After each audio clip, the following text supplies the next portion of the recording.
Transmitting from the Mojave Wilderness in Joshua Tree, California, now is the time for Desert Oracle Radio, the voice of the desert. The music called Western Swing was born in the desert Southwest. The people did not come together peacefully, but their music did. Spanish guitars and German accordions and African drums. The song styles of Tin Pan Alley and Hollywood cowboy movies.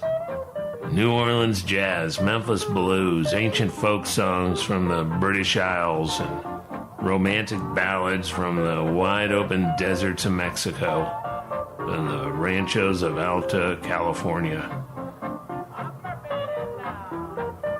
The music was made for dancing, first at ranch dances in Texas and New Mexico and across the old Southwest. People would come from miles around for parties that could last for many nights. Musicians crowded into a corner of the living room. Partners swinging through the kitchen and swinging through the hallways. Kids gathered in the doorways. Barbecues smoking outside. Wagons and horses and maybe even a few automobiles circled around the ranch house. The musicians would travel a circuit of hundreds of miles if they were good, traveling with guitars and violins and whole families of performers, playing festivals and wedding parties in matching suits or rodeo-style uniforms when they could afford it. It's a musical style that grew up from house parties in the sparsely populated American Southwest. Music for celebration. The fiddle and guitar, the more the merrier, etc. The violin had come to the New World with the conquistadors, as it later came to Virginia with the English and to Nova Scotia with the French. And in Spanish America, it was joined with the Spanish guitar, a Renaissance-era four-stringed instrument with a fretboard and tuning pegs. Well, it's not a Spanish word. It's a hybrid word. It's from Persian and Sanskrit, with tar being the Sanskrit for string and git being our modern American pronunciation of the old Persian version of the Sanskrit word for the number 4, as in 4 strings. An update of the stringed instrument beloved by the Moors and the French troubadours, brought to Spain in the Arab conquest.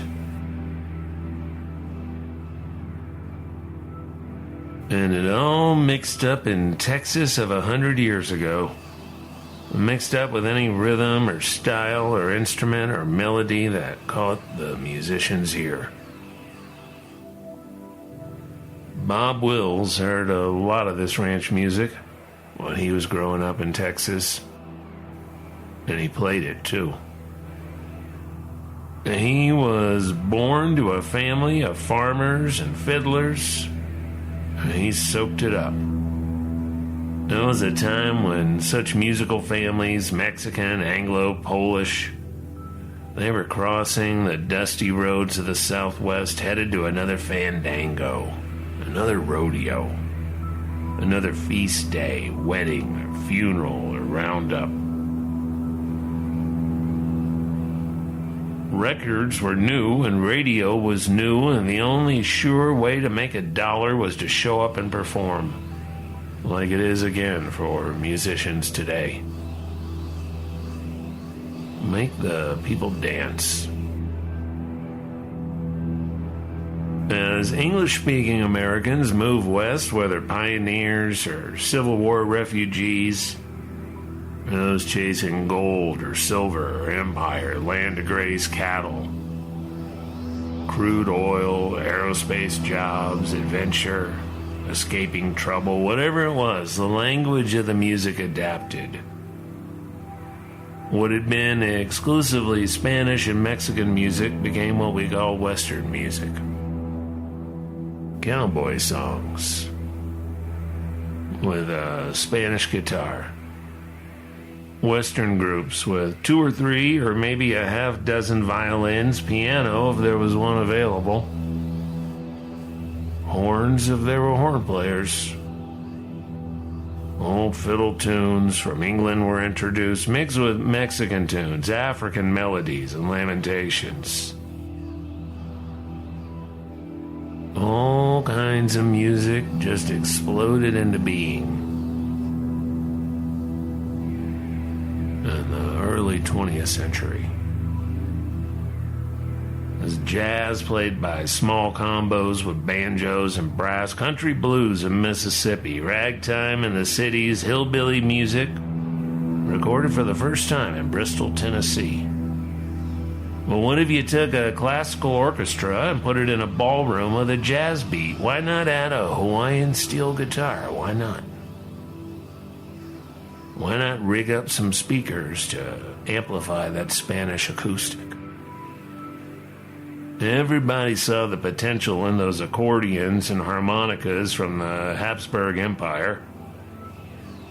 Percussion led to a jazz drum set, loud and clear. In Texas, all this was cooking up into something that would be called Western Swing. Today is known as the official music of the state of Texas, to the point that it can be hard to imagine this music existing outside of Texas, in Oklahoma, and New Mexico. But it did. Western Swing was born in Texas, but it grew up in California. It was biggest in the Golden State. It was the biggest music in California for decades. It was what you did on a Saturday night. It ruled the live radio broadcast and the barn dance, the bar room and the fairground, and the Saturday matinees.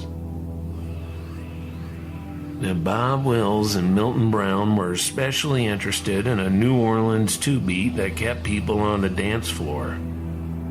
This pair, Bob Wills on the fiddle and Milton singing, had improvised together on St. Louis Blues back in 1930 at a house dance in Fort Worth. And right there, they knew they had something. They knew they had something different. They formed a couple of groups together, each one drawing bigger crowds, playing to more people through the miracle of radio broadcasts. Known as far as that clear channel signal would reach as the Light Crust Doughboys. Now, there was an argument about money, and Milton Brown flew the coop. He formed Milton Brown and his Musical Brownies, which was the biggest thing in Texas until 1936, when Milton crashed his car, likely from falling asleep on another long drive between performances. He died a week later, and all the dance bands were swinging now, and they called it swing too. Bands that could swing would ride a 2 or a 4 beat or maybe something fancier, as long as the people were on the dance floor. The players took turns soloing, improvising as a New Orleans jazz, and people started buying a new kind of shoes, dancing shoes. Wills and Milton Brown had remained friends after they split up, and Wills based his new bigger group on the Musical Brownies. With Milton lost to the highway, Wills picked up some extra musicians too. Bob Wills and the Texas Playboys proved right away they were bigger than Texas as they set up shop in Tulsa and took over a low-ceiling ballroom and the best spots on local radio. And on the radio, you could really hear the smooth, rich voice of Tommy Duncan. Just a beautiful thing to hear with his hot dance band. Tommy Duncan might be the best male singer in the history of American popular music, able to do standards and jazz, hillbilly and swing, novelty and cowboy songs, low-down blues. And he always made it sound easy, effortless and romantic. Because it's romantic music. It's about love and loss, the frontier and the range. The bar room and the jailhouse, the twin fiddles harmonizing behind the story. You'll listen to something like Bubbles in My Beer, and you'll be amazed how, like Frank Sinatra would do in the 1950s, Tommy Duncan makes a sad sax saloon tune sound dignified, if resigned. But all the while, Wills is making wisecracks and asides, and it all sounds too nutty to work, but it worked pretty well. It sounds great today. By then, they began looking west. By the 1930s, the Dust Bowl and the Depression and the general restless nature of America meant people were moving west in droves. They were settling in Seattle, Portland, San Diego, Phoenix, Bakersfield, Modesto, but especially LA, Los Angeles, which had given up its sleepy reputation as an old Spanish cow town and was now ready to start pretending it was an old Spanish cow town. It was in Pack Saddle Creek, Oklahoma, that a character named Donald Clyde Cooley was born in 1910.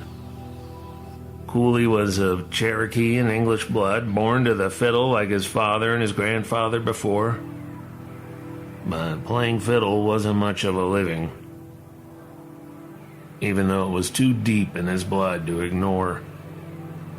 His whole sharecropper family headed for Oregon, where he attended the Indian school and he took cello and violin lessons. And then down they went to Modesto, where he started playing the bars and staying up late playing poker, even though he still had to work the fields every dawn. Well, that's where Donald Clyde picked up his card skills and picked up a nickname at a poker game in Modesto. Spade Cooley. Now, Spade Cooley could play the fiddle. Maybe he was even better than Bob Wills. Maybe he wasn't. But he was good, and he was something to see. And finally, he got a job in Los Angeles. In either 1934 or 1937. Nobody was keeping notes at the time, because Spade Cooley was a nobody, and he washed up in L.A. with all of 6 cents in his pocket, along with a new wife and a baby. Things were starting to cook in Los Angeles. New saloons and ballrooms and radio stations, great mobs of humanity out on the street looking for fun, looking for relief in a world of insanity. Sailors and soldiers, Okies, nurses, waitresses, factory workers, truck drivers. Los Angeles was bulging with restless people in these years of depression that became years of World War. World War in Pacific Port City that was expanding and spreading across the basin.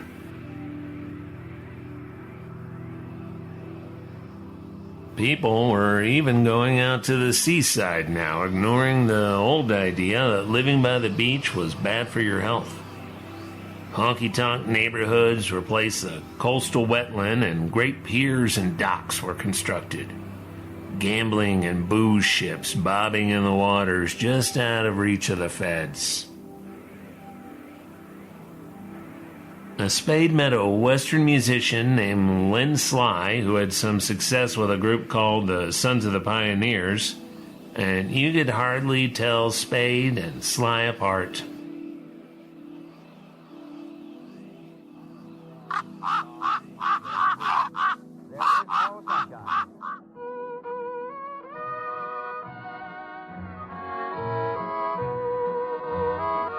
There is no sunshine, gray clouds are mine. Since you have gone, dear, the stars don't shine. No more the blue skies of other days. Since you have left me, my skies are gray. Oh, once you loved me and made me happy, then to my sorrow I made you cry, and then we parted. Our love discarded was then a gray cloud came o'er the sky. There is no sunshine, gray clouds are mine.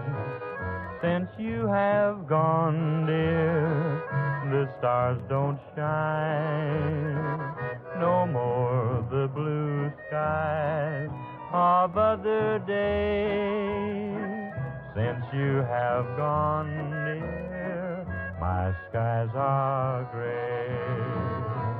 Well, the Sons of the Pioneers ended up hiring Spade Cooley as his friend Lynn Sly was heading up to become something new. An American entertainment icon called Roy Rogers.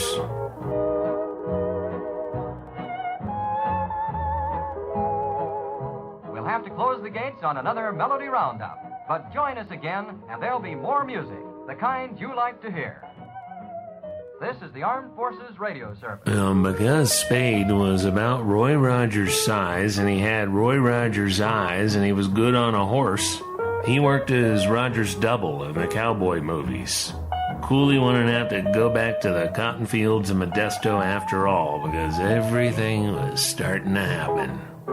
And just as the world fell in love with California cowboy music, that particular variety of Western-themed pop song with Mexican guitars and fiddles, the best players were already considering themselves jazz musicians. A new kind of urbane jazz.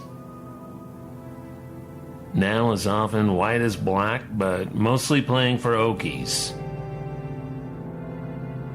Now, these players could read music, whether from a classical education or learned by necessity. And movies and records needed great orchestras and small combos.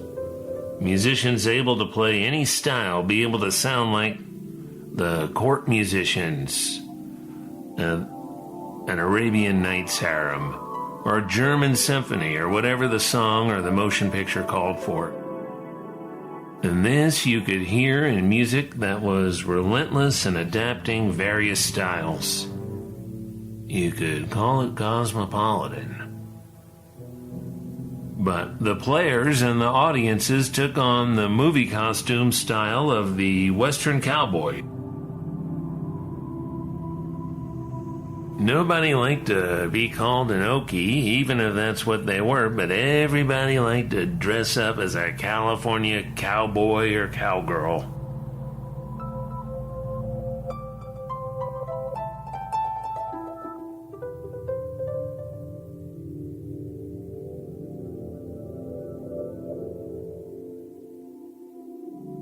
And the California cowboys gathered at the beach.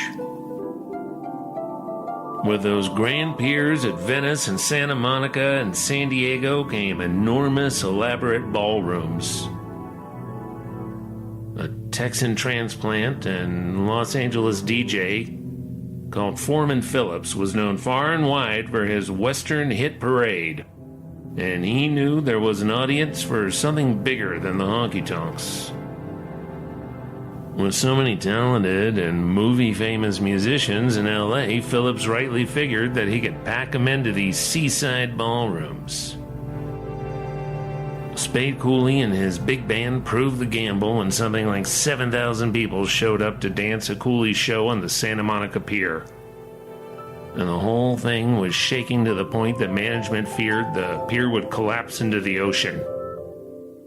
What Bob Wills realized is that people in California were crazy for his kind of music, the musical style he originated, along with the late Milton Brown, but he wasn't there to play it.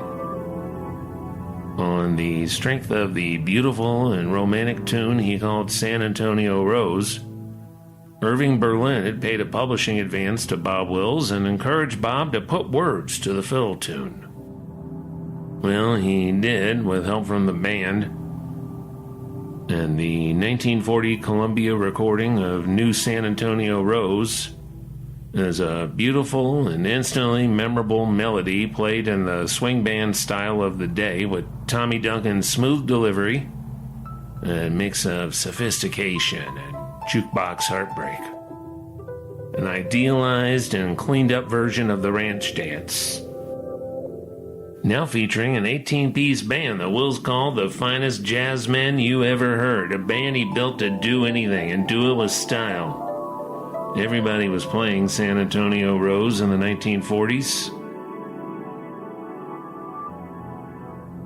And by the 1950s, it was a beloved part of the American songbook. Bing Crosby did a great vocal on his cut just a year after Bob Wills put out his new version with the lyrics. Patsy Cline, Gene Autry, Patty Page, Ray Price, Les Paul and Mary Ford, Lawrence Welk and his Dixieland Boys. Everybody did San Antonio Rose. The crowds at the pier ballrooms demanded it. And the jazzmen knew it was great stuff too. With Wills and his group still based in Tulsa, the magazine Metronome published the kind of review any jazz musician would cherish. But it was about a group far from the bandstands of New York and Los Angeles. It was a band that was the biggest seller on Columbia Records. So Bob and an abbreviated version of his group came out west to make a motion picture with Tex Ritter. People loved it. Most of his listeners had never seen Bob Wills and his Playboys, even if only 5 were there for the first movie. A year later, in 1941, Wills and the group did their first Hollywood recording session, and it must have been illuminating to see the big town falling over itself to welcome these cowboy musicians. When they played the California ballroom circuit for the first time in 1942, Wills realized he had boxed himself into Texas and Oklahoma because he was scared he couldn't make it in Hollywood, but he was incorrect. Thousands filled the dance floors and hundreds were turned away nightly. With a talented writer named Cindy Walker churning out memorable songs for the Playboys' endless series of cowboy movies, the style was now visual too. Realism and westerns would have to wait because people wanted fun, they wanted hot music, they wanted slick costumes. And they did not seem to mind that Bob's Cowboy Band had a bigger horn section than Glenn Miller's. He could have stayed in Hollywood, but at times Bob Wills lacked the confidence. He felt himself an imposter. He felt he fit best in Oklahoma, playing that Southwest circuit. And he took the band back to Tulsa where complications awaited.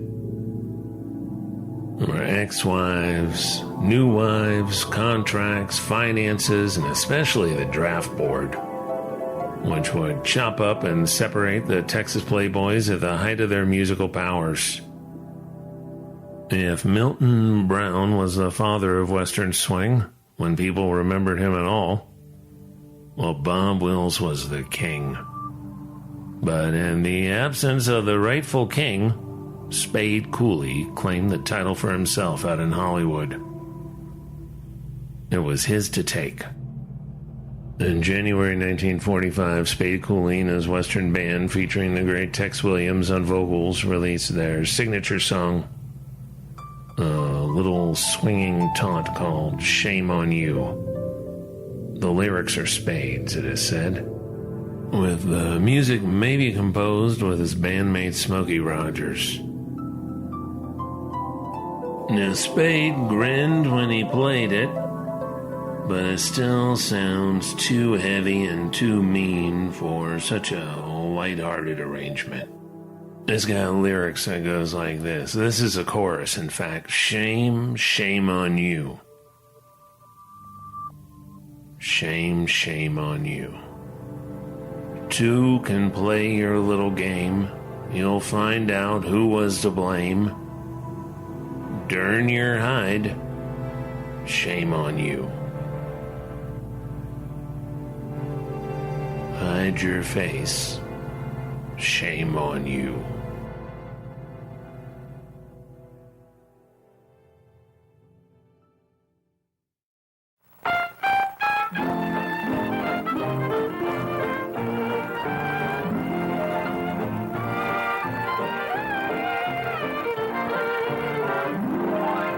Shame, shame on you.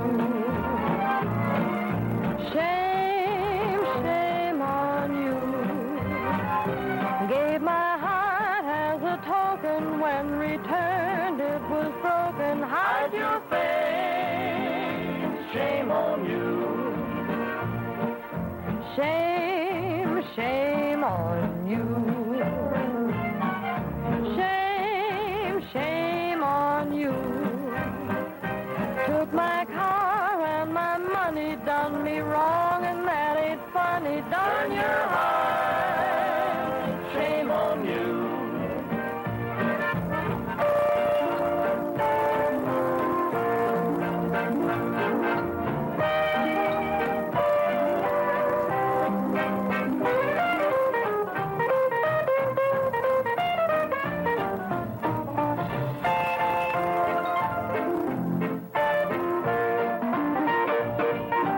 Shame, shame on you. Shame, shame on you. Ran around with other guys, tried to lie when I got wise. Foolish girl, shame on you.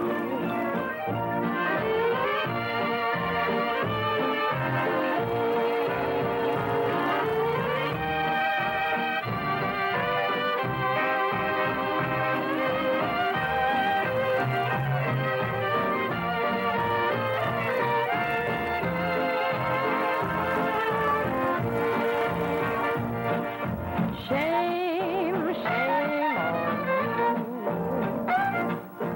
Shame, shame on you. Two can play your little game. You find out who was to blame. Hide your face. Shame on you. Shame, shame on you. Shame, shame on you. Can you hold your head up high, look your friends right in the eye? No, you can't. Shame on you.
Welcome back to Desert Oracle Radio.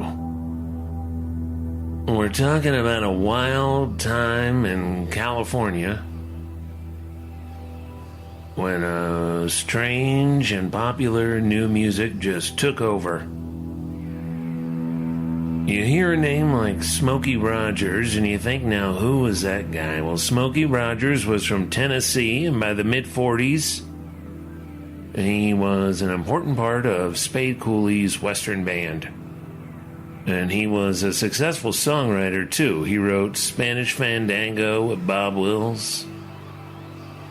Eventually, he and Tex Williams split off from Spade because Spade Cooley was becoming difficult.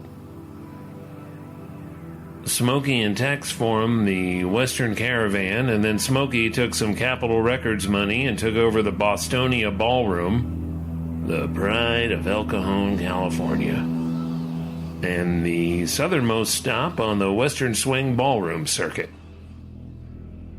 Everybody played the Bostonia, from the Texas Playboys to Hank Williams, Patsy Cline, Johnny Cash and the Tennessee Two, Marty Robbins. And for years, Smokey had his Bostonia Barn Dance program on Channel 8 in San Diego. Now, there was a kid in North San Diego County who played mandolin, and his local bluegrass group opened for some of the big country acts at the Bostonia. And one day the kid looks up and Tex Williams himself is listening to the kid picking, praising the teenager's mandolin skills. It meant a lot to young Chris Hillman, who would shortly go on to form the Byrds and then the Flying Burrito Brothers. And it turned out that the Burritos' pedal steel guitar player, Sneaky Pete, had been Smokey's steel player at the Bostonia. And that's where he picked up the sneaky part of his name, which always unnerved Chris Hillman, wondering what Sneaky Pete Kleinow had done to earn such a moniker. Anyway, everybody supposedly loved Spade Cooley. His appeal does not translate today for whatever reasons. We are usually stuck in one mode of witnessing time because we generally see from only one direction in time. Now. From now to back then. Present to past. We cannot reliably see the future. And sometimes a person of note is forgotten not because of the quality of their work, or the relative success and notability of their art, or because their entire civilization or culture was lost, or because of a later effort to steal their glory or copy their invention, but because of a kind of psychic curating performed by the collective consciousness. A primitive but pure form of democracy. The quiet action of history's will. Today we might call it cancel culture, but it has always been part of human culture.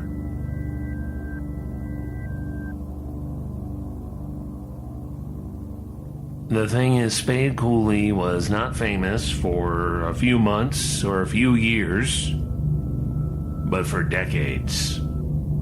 He transcended his era's limitations of race and class, and he jumped from medium to medium. Live performance, live radio, hit records, hit movies, and for many years a hit TV show.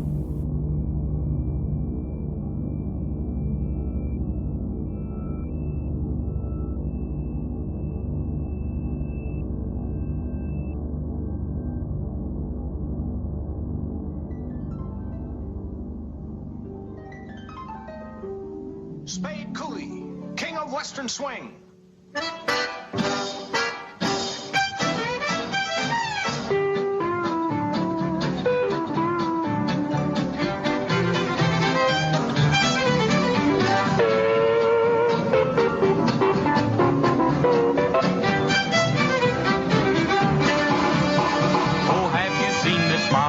Her cheeks are rosy red.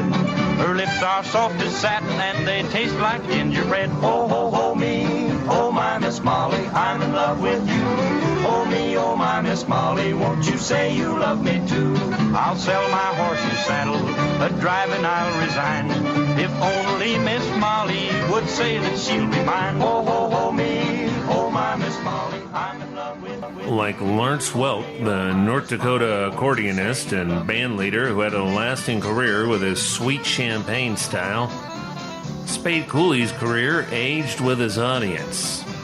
Like his friend Roy Rogers, Cooley had not only jumped from hillbilly music to movies and TV, he had also become a businessman.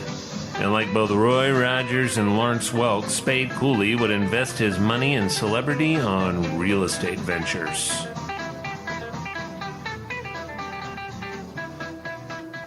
Now, they say he was a fair and honest business partner.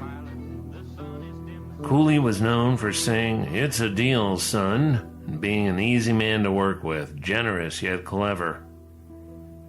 After all, he got his nickname from an incredible 3-in-a-row run of all Spade's flushes at the poker table.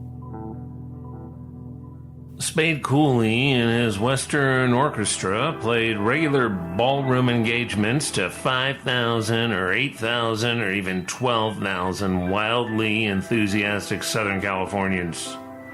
Year after year, through some of the liveliest times in America. He was top draw in a swinging town like Los Angeles, where you could hear the top jazz acts all over town. Central Avenue on both sides of Vernon had the wildest jazz and R&B acts in the country and the whole world. Mingus and Max Roach, Dexter Gordon and Woody Herman. Can you imagine walking down Central Avenue in the early 1940s? All the cowboy music, the big bands, the pop vocalists, the symphonies. And none of them could draw a crowd like Spade Cooley could. He packed them in at the Venice Pier Ballroom until they could fit no more people. Then he leased the biggest dance hall in town, the Santa Monica Ballroom. Packed them in there, too. Now, a funny thing about Lawrence Welk. His first big hit was a cover of Shame on You, the Spade Cooley hit. And Lawrence Welk's version with Red Foley on the vocals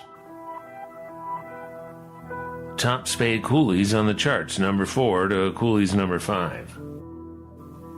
You maybe would not expect Lawrence Welk to keep showing up in a story like this, but Spade Cooley's later persona had far more in common with Lawrence Welk's bubble machine elevator music than the hot improvised dance jazz made by Bob Wills and the Playboys. Los Angeles was the wildest music scene in the world in that wild time.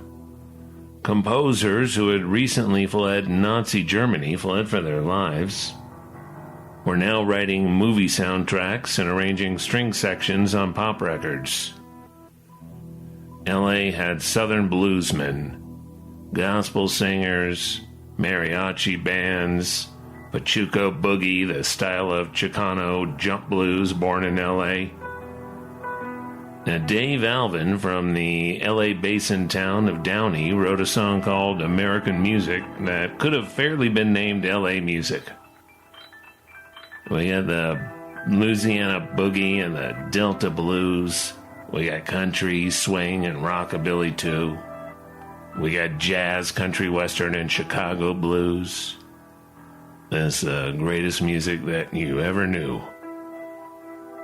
But by the 1950s, Los Angeles music was most widely visible in the form of national music shows such as Western Ranch Party, which was broadcast across the country from Compton. West Coast Western Swing was making its on and off transition to West Coast Rockabilly and the Bakersfield sound, and it remained popular even as the ballroom scene came to a sudden end. Maybe it was television. Or maybe it was the weight of a sudden 30% federal tax on nightclubs with dancing. Max Roach says that's what killed public dancing. The real story behind the sudden end of the busy nightclubs full of happy people. This is one of the interesting asides and one of the better histories of country music in California, Working Man Blues by Gerald Haslam. You know it's a good book about California music when Dave Alvin blurbs the hardcover jacket. Hey, and if we're going to talk about books, there's a good one called San Antonio Rose, a kind of academic biography of Bob Wills by Charles R. Townsend. And you will especially want the greatest book on country music ever written from 1977 by the recently departed Nick Tosches. It's called Country, the Biggest Music in America. That's where I first read the story of Spade Cooley 30 plus years ago. A story like that'll stay with you. Well, the cops and the Chamber of Commerce and the Board of Decency didn't want nightclubs around anyway, bribes or not. The ballrooms, for a time anyway, survived the purge, but the weekend dances could not survive television and the baby boom and the spread of the suburbs and the tearing up of the city's great streetcar system that could take you to the pier and back again, no matter how much you'd been drinking. Spade Cooley moved easily to television. After all, his ballroom shows were really variety shows, with special guests from all over the entertainment world. Why, you could see hillbilly sibling acts or a rising star on Spade's KTLA broadcast, the Hoffman Hayride. And you could watch big headliners like Frank Sinatra. The music itself was professional and very carefully arranged with a few eccentric elements such as dual accordions along with the same instrumentation and music reading players as you might see in any big city ballroom band. By 1950, Spade Cooley's recorded music displayed this smooth and slick style to a degree that it began to lose its association with hillbilly and western music altogether. While he remained a local star in the biggest local TV market around, and while he was both wealthy and famous, you don't hear much about Spade Cooley in the country music history of the 50s. The hit stopped and did not return. His star vocalists moved on to their own Western-style bands. Like Prince in his later career, Spade Cooley tried gimmicks such as an all-female backing band. But by the middle 1950s, rock and roll and that explosive variety of LA rockabilly had thrilled the new generation and left the older generation clinging to the sweet style. Lawrence Welk took Spade Cooley's crown on local television. By 1958, Spade was mostly retired from performance and pursuing his other business interests. It seemed natural that Gene Autry and Roy Rogers should expand from white hat singers to smiling middle-aged businessmen, as natural as Cal Worthington selling used cars with his cowboy hat and his dog Spot. As natural as a cowboy costume television presenter named Ronald Reagan winning the governor's office, as what happened a decade later.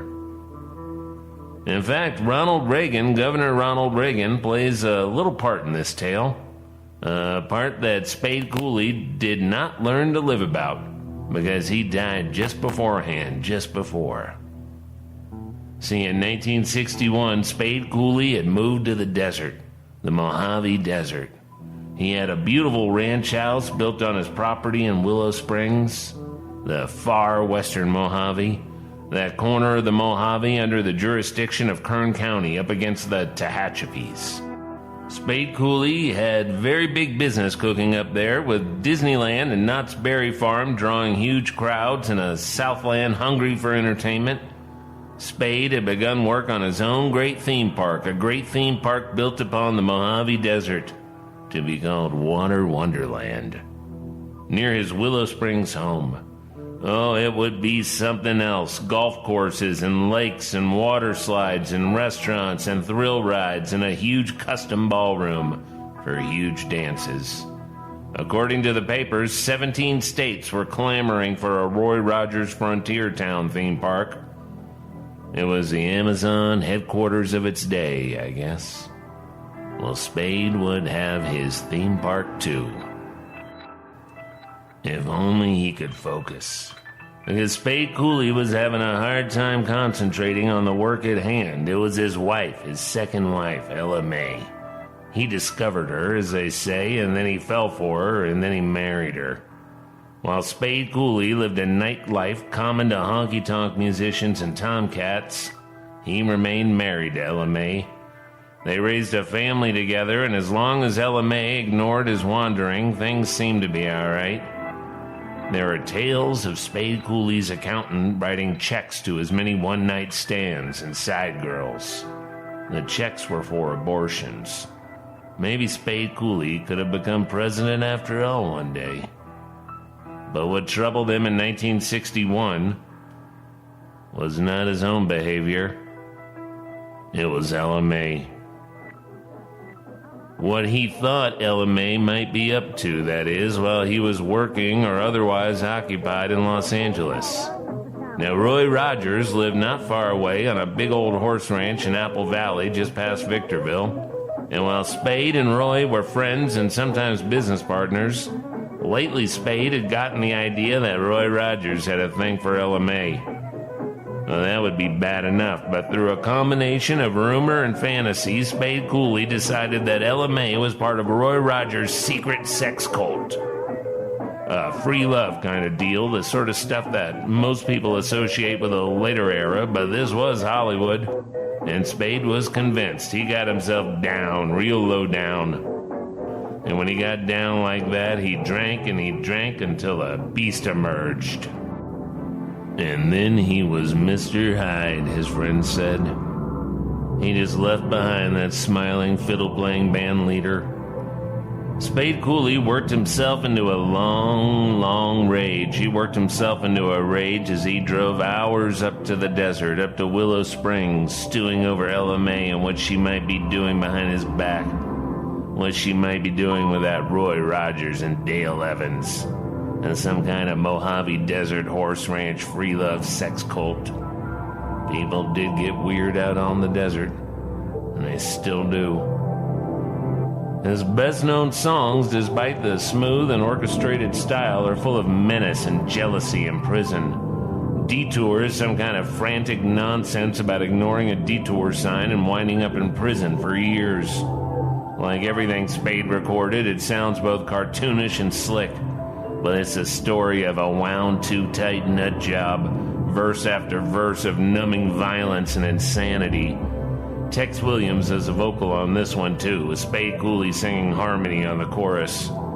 As with most Spade Cooley songs, the blame is external. The detour sign is the problem, not the lunatic who plows through a road closed sign and then commits so many unmentioned additional crimes that the judge gives him 5 years. The 1945 hit Troubled Over You is a sprightly opening, a very Disney cartoon soundtrack, with those increasingly prominent dual accordions and syrupy string sections. The story is a usual one for Spade. The woman cannot be trusted, the man is troubled, and also furious that when he whistles at other women on the street, his honeybee is angry. Shame on You was his signature song, performed countless times at ballrooms and on television and radio. It's an ugly lyric. It's as demeaning and complaining as a Billy Joel song when you think about it. The woman will pay for her lies. She took his car and his money, tried to lie when he got wise. And then there's a hokey little bit of cowboy movie dialogue, "Dern your hide." Spade Cooley was going to dern Ella May's hide. He would take his time and make sure it hurt. Make sure she knew that two could play her little game, whatever the game was. Spade Cooley had so many reckless affairs that he was paying Hollywood doctors for abortions in the double digits. His manager, Bobby Bennett, well, she got used to cutting those checks. For decades now, Spade Cooley kept it together just enough. Looking ahead, it's fairly easy to see Spade Cooley becoming president, if you think about it. He was an exceedingly bad person, but he was rich in money and real estate, and he was famous from the TV. But the events of April 3, 1961 ensured that Spade Cooley's fame turned to infamy. Here's something about fame. It is indifferent. It is part magic and part horse manure, and should you cross a certain line, you are still a known person. But now the crowd is only there to delight in your fall. For a vain and paranoid and psychopathic man, the hard switch from beloved star to celebrity criminal must be the closest thing he felt to shame. Spade Cooley would later claim a lot of stuff that did not add up. He talked to Kern County detectives at the Mojave substation on tape for over an hour. He had a good defense later in what was called Bakersfield's trial of the century.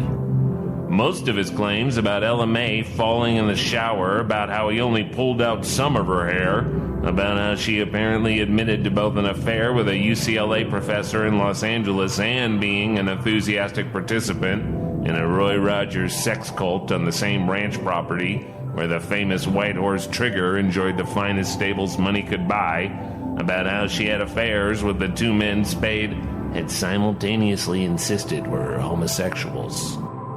Well, most of the claims weren't possible to prove or disprove, really, because by the time Spade Cooley took Ella May to the hospital in Tehachapi, she was no longer in a position to offer her side of the story. The cause of death ultimately was that her heart was crushed by direct assault to the victim's chest. Spade Cooley stomped Ella May to death, slowly. He didn't burn her hide, he burned it, burned her flesh with cigarettes, knocked her unconscious, and then waited, swallowing pills and gulping booze until she came to just enough for the torture to continue. And then he got hold of his 14-year-old daughter, Melody, and locked her in the house, kept her right there. And these are the words Spade Cooley told his daughter about his mother, who was bleeding on the floor.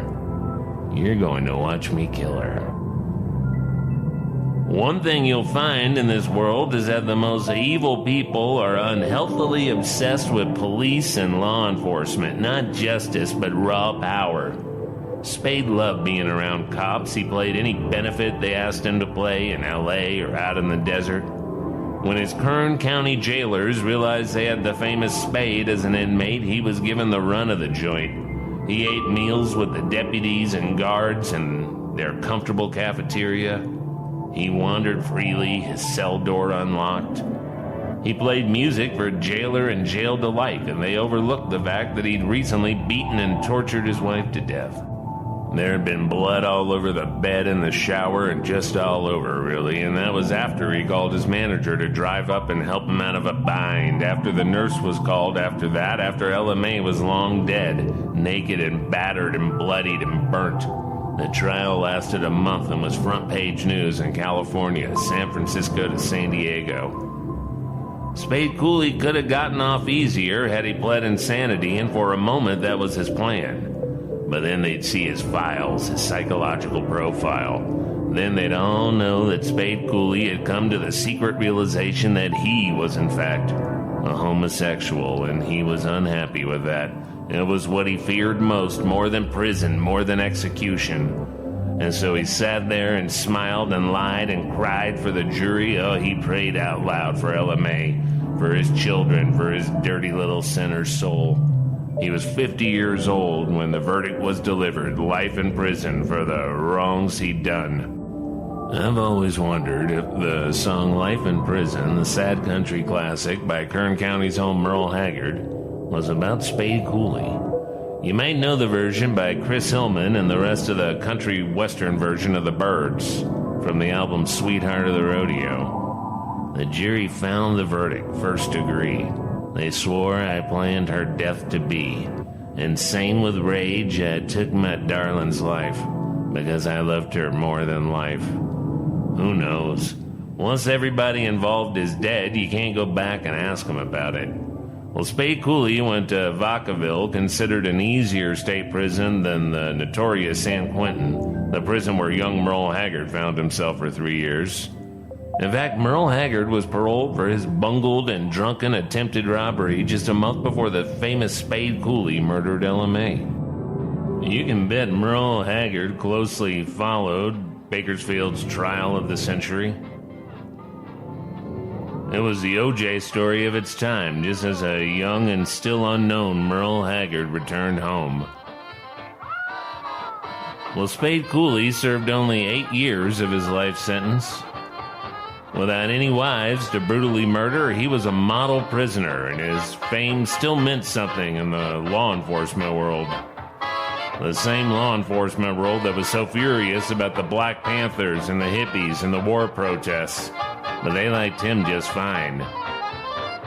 By unanimous vote of the parole board, Spade Cooley would be a free man in 1970.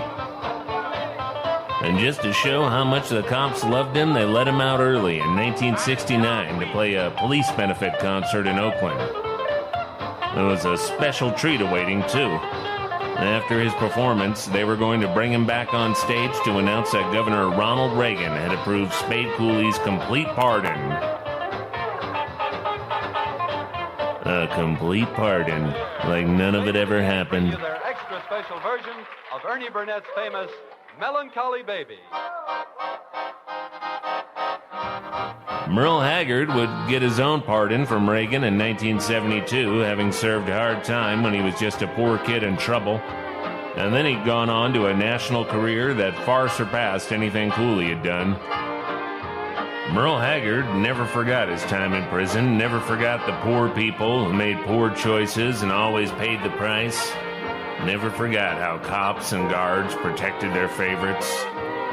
You see, the music that Merle Haggard loved most was called Western Swing. So much so that in 1970, he recorded a tribute album to Bob Wills and the Texas Playboys, and he assembled all the aging, ailing Texas Playboys in California, made sure they were comfortable, made a certain dream come to life, a dream that Bob Wills had had, that the whole band would retire together in the Central Valley, get together and play music in their golden years. Bob Wills had his demons like most band leaders, but he was a good man who was always a little overwhelmed by the great state of California. Spade Cooley called himself the King of Western Swing, but the crown always belonged to Bob Wills. After Cooley went to Vacaville, there was never any more arguing about it. Bob Wills, as Waylon Jennings would sing, was still the king. Anyway, Spade Cooley never learned of his pardon. He did not live to be paroled. Spade performed for the Alameda County Sheriff's benefit and went backstage and sat down. His heart had not been good for a long time. He'd already had a number of heart attacks, including a pretty good one after he was charged with murdering LMA. But this was a big one. Spade Cooley fell over dead backstage in Oakland, California on November 23, 1969. He was 58 years old. Shame on him.